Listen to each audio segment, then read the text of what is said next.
Hey everyone, it's January 31st, and that means that if today is your birthday, you share it with serial killer Jerry Brudos, who was known as the Shoe Fetish Slayer, and that is him right up there. Brudos was born in 1939 in South Dakota, the younger of two boys. His mother desperately wanted a daughter and frequently emotionally and physically abused him as the family moved from place to place before settling in Corvallis, Oregon. Even as a child, Brudos had a fetish for women's shoes and underwear.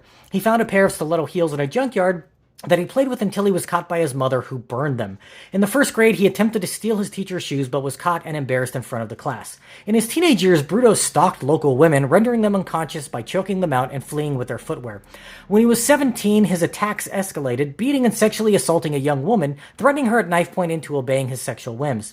He was arrested and sent to a psych ward for 9 months, where he was diagnosed with schizophrenia and revealed his sexual fantasies that revolved around his hatred of his mother and women in general.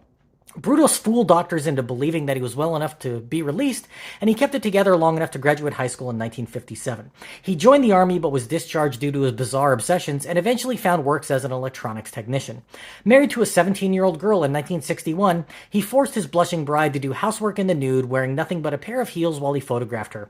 The pair eventually had 2 children and settled in Portland. Suffering from migraines and periods where he blacked out, Brudos found his only relief came from sneaking into women's bedrooms and stealing their underwear. He began cross-dressing in stolen garments and kept his collection in a private garage that his wife wasn't allowed to enter.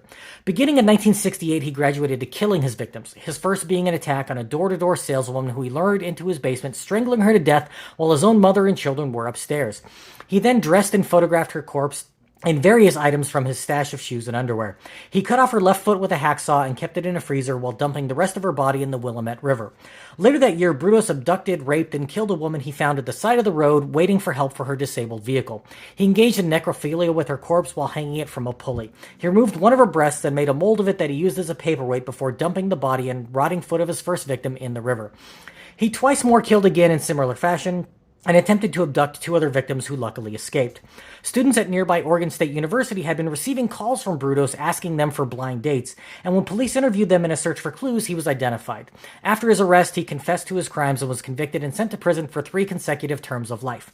While incarcerated, Brudos wrote to major shoe companies and asked for women's shoe catalogs, which he kept in his cell, calling it his substitute for pornography.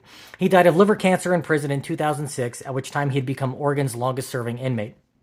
Portrayed by Happy Anderson on the TV series Mindhunter, Brudos was also one of the inspirations for the character of Buffalo Bill in Silence of the Lambs. If this was your birthday, I hope you had a great day. If you know somebody whose birthday it is today, please send them this video so they can find out all about their birthday twin. And to Jerry Brudos, I have to say, happy birthday, you bastard.